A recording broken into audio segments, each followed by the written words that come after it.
এক সকালে পুকুরে গোসল করতে নামে দুই হাঁস, এক রাজহাঁস আর এক পাতিহাঁস। এই পানি আমার, আমি আগে এসেছি। হ্যাঁ, পানি তো রাজাদের। আমি রাজহাঁস, এই পুকুর আমার। তুমি শুধু বড় গলার জন্য রাজা, হাঁস হলেও চাল ডাল খাও আমার মতোই। আমার গলা সোনালী, আমি বিদেশি হাঁস। তুমি দেশি পাতি হাঁস, আমায় জ্বালাইও না। এই পানি আমার, আমি আগে এসেছি। তুমি শুধু বড় গলার জন্য রাজা, হাঁস হলেও চাল ডাল খাও আমার মতোই।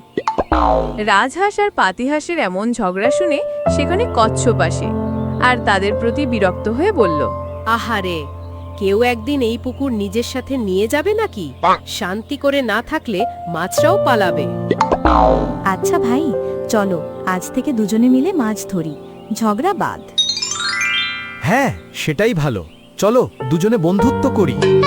পানি সবার, ঝগড়া নয়, বন্ধুত্ব হোক। এরপর থেকে রাজহাঁস আর পাতিহাঁস মিলেমিশে বসবাস করতে লাগলো আর কখনো তারা ঝগড়া করেনি। ঝগড়া করো না, ঝগড়া করা ভালো নয়।